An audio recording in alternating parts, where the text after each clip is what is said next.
What is going on YouTube? My name's Adam, also known as Beyond Impossible, and today I've got some Pokemon content for you. I am a huge fan of Pokemon. I've always been captivated by the wonderful worlds and the many colorful, lively Pokemon that inhabit them. You know what else is full of stunning environments and colorful creatures? Our oceans! From the bustling coral reefs teeming with life to the awe-inspiring kelp forests swaying in the current. The vast miles of open ocean to even the alien-like landscapes found in the deepest parts of our ocean. It's a whole different world down there. Surprisingly, I haven't come across a fakemon project dedicated to a fully ocean region. So, I am thrilled to share with you my concepts for all-aquatic starter Pokemon. But I need your help. The designs I'm sharing today are simply a first draft for them, and I am rather new to both the style and digital art in general, so I am open to any and all feedback on them. If you have any suggestions for the designs, the style, or even where their evolution should go, I'd love to hear them in the comments down below. And now, let's dive into the first design. The first design I came up with was for the grass starter. There are a ton of aquatic or tropical plants that I could have chose from for this design, but in the end, kelp seagrass and algae seemed like the best choice. From there, choosing an animal to base the design on was a breeze. Kelp is associated with many sea creatures due to it serving as protection, food, and shelter for a lot of marine life. Otters and leafy sea dragons were the first two ideas that came to mind. After a few sketches of both, I settled on a leafy sea dragon design, but more on seahorses, since the two are in the same family, Synaphidae. Combining kelp and seahorses was rather easy, but after looking at the eyes on Subjectively's grass starter, the idea of symbiotic kelp controlling Kelponi was just too good not to try.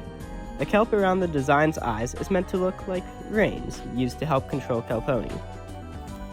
Plus, I thought it would be fun to pull in some inspiration from Kelpies. Not the dogs, these guys. Kelpies are mythical water spirits from Scottish folklore that are known to lure people in for a ride just to bring them to a watery grave. Though my little cutie won't be drowning anyone, the idea of a starter with two separate personalities would be unique. Kelponi is usually a joyful presence, being very energetic and fun, but when the kelp takes control, Kelponi become reckless and a little unsettling. The last thing I had to come up with was the colors, which I had little freedom in. Grass starters are green, fire starters red or orange, and water starters usually have some blue in them. To make Kelponi stand out a little bit, I did choose saturated greens and a tan body to give some variety, as there are a lot of browns or tans in grass starters. And here is Kelponi, the kelp horse Pokemon. Kelponi are very playful, often being seen splashing around shallow waters on warm days. They even have been seen carrying children around on their backs. Though very fun, Kelponi has been known to get out of control, leading to few accidents.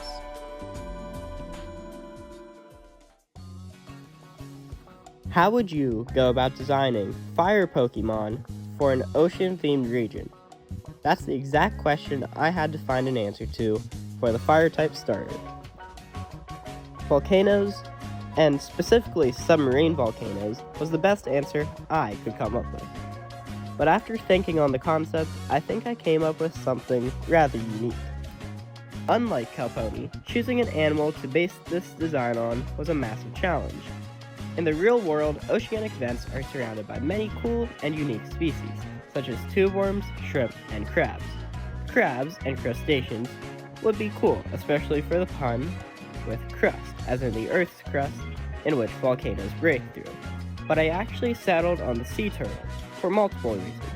First of all, the turtle shells would be a fun way to incorporate volcanoes and volcanic islands into the design in future forms.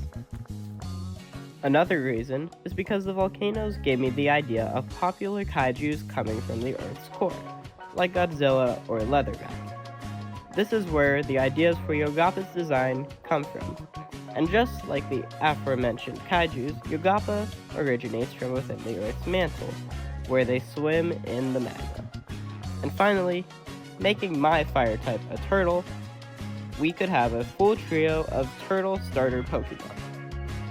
Another bit of inspiration for Yogapa were kappas, Japanese monsters. This I thought was another great connection to my kaiju idea, as the word kaiju is related to Japanese monsters. And as in the previous design, the color palette for Yogappa was rather easy, using red, orange, and a reddish brown. I could really show Yogappa was a fire type. And here is Yogappa, the melt turtle Pokemon. Yogappa are in constant agony. Their bodies are so hot that in the pressure of the Earth's surface, its body can melt into a magma-like substance. This constant pain leads Yogappa to be very irritable and angry. You may think the water starter was the easiest to come up with, and you'd be right. I knew from the start I wanted a shark, as my original character is a mutant alien shark, and I know it would be a crime to make an ocean region without a shark. Taking further inspiration from my character Virakai, I decided on making my water starter a pirate. And that's actually about it. Swabite is a very simple idea compared to the others, as simply a pirate shark. The biggest challenge here was actually the design itself. Making a bipedal shark was actually a bit of a challenge, and I'm still not sold on the design I came up with. The design of Swabite's head is actually supposed to look like a pirate's hat, and the patterns on the body is supposed to mimic that of some sort of striped clothing. Another big feature of Swabite's design is his massive smile. It makes him appear a little more proud, because they are constantly working for praise from their trainers and those around them, which is a cute characteristic for a starter to have, in my opinion. And finally, believe it or not, the color palette here was the hardest of all three, because I knew I wanted two different blues and a gray, but getting them to look right together was a challenge. Due to the prominent teeth, the gray was hard to get light enough, but not too light. But here is Swabite, the water jaws Pokemon. Swabite are great help to sailors around the world. They are born with great desire to surf. Due to their willingness, you will often see them cleaning the ship's decks. And even this is done to perfection, leaving the ship shinier than even their teeth. Okay, these are my first versions of these starters, Kelponi, Yogappa, and Swabite. I am proud of what I have so far, but I know they all need a little bit more to go from okay designs to strong designs. Again, I need your feedback. What do you like? Not like? What do you think needs change? Maybe you don't like Kelponi's eyes, or maybe you don't like Swabite being bipedal? Let me know in the comments down below. In the next episode, I'll be redrawing these three designs based upon your feedback and tackling their second evolutions, so I'd love to hear your ideas for that too. Thank you all so much for watching today's video. I hope you enjoyed, and if you did, please consider liking the video and subscribing. And I'll see you all in the next one.